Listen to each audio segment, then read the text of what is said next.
Welcome to another episode of the Hiring and Empowering Solutions podcast. My name is Molly McGrath, and I am your show host and creator of this revolutionary podcast. Okay, so today I am flying solo. I'm not going to have any guest speakers and just going to hit it. And our topic today is in regards to year-end reflection and a year in review.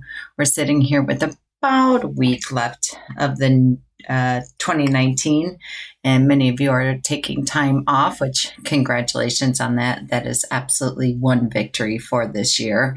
I know last year I spoke with lots of firms that were very stressed out and did not pre-plan, do a year-end sprint, and or plan for a goal for the team so they could take the final year off if they hit their mark. So today I want to talk about a simple 5-step process in regards to grounding and reflecting on 2019 and prepping for walking into 2020. It's a very simple exercise. You don't need to make a project out of it. That my coach for the past 15 years now has had me go through this exercise, and it really is quite profound.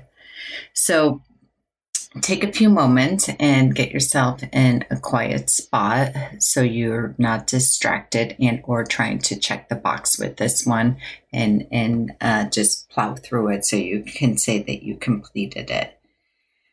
Number one, I want you to look at what do you want to celebrate accomplishing this year. So it could be personal, it could be professional, it could be a mix. Don't put it in compartments and don't make it into a project. Just do a thought download with it all. And for me, what I like to do is I go through the entire year and I start at January and I end at December. So if you start at January and you look at, and I don't know, you can pull out your goals if you want that you set for the beginning of the year. I don't do that.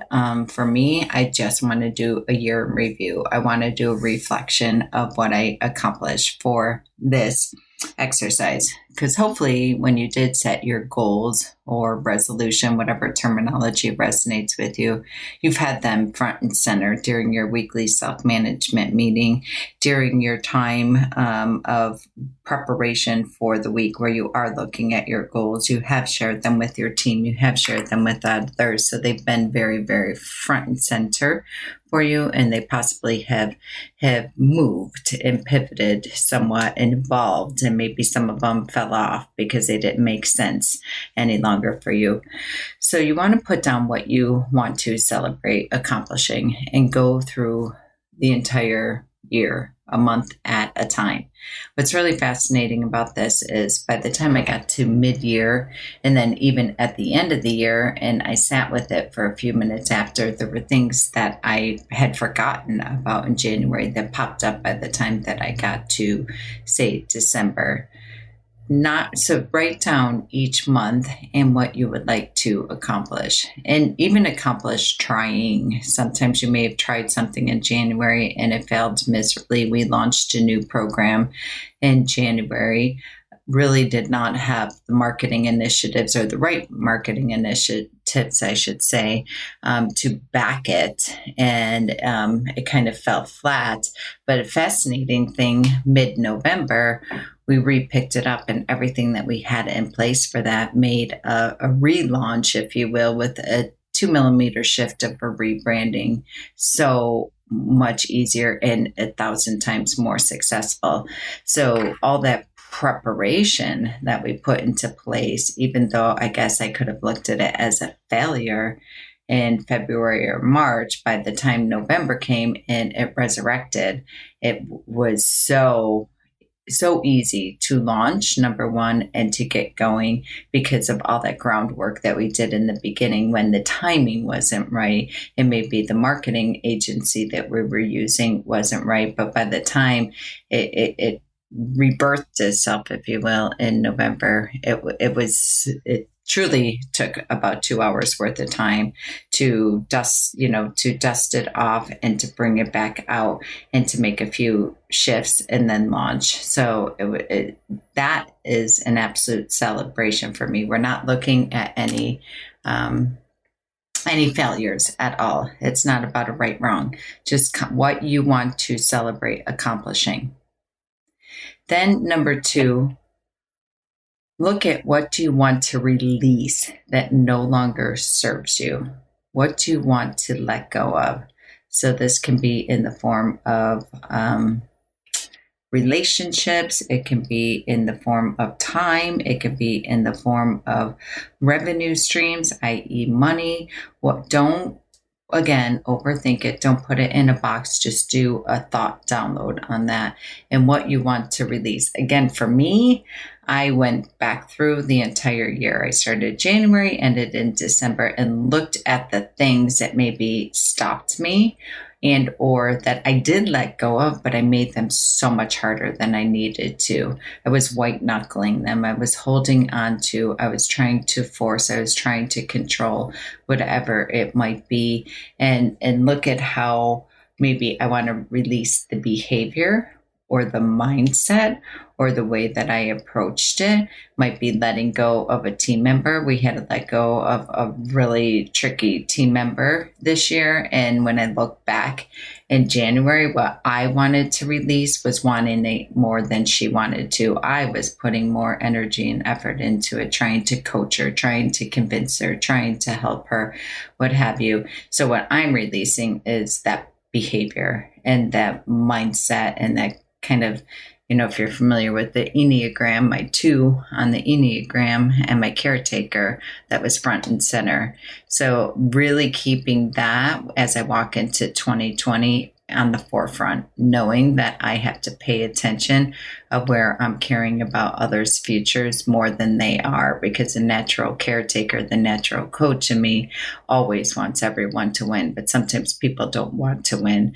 So looking at that of where I'm giving way too much energy and resources to that. So don't negate even just behaviors. Those are very, very profound. They're habits, your patterns, your triggers, things of that nature. What you want to release that no longer serves you in regards to energy, personalities. And then again, because we always want to go right to work, what we're doing, where we want to delegate what we no longer want to do, the types of clients we no longer want to work with because they're not avatar clients. Start with the energy, start with your behavior, start with your habits, and start with you versus diving right into the easy ones, which are work. Then I want you to next look at what do you have to step into to be the best version of you. So again, if you want to go back and do a year in review and look at the things where you were maybe hiding out, where you were not playing full out, where you were being stuck in busy work versus doing the activities that bring the most revenue and opportunity for you. So for many, I know quite often when I speak with law firms and attorneys doing video. So I'm just amazed at how many people say, I hate doing video. I'm not good on video. I don't want to do video, but it's the number one area in regards to lead generation.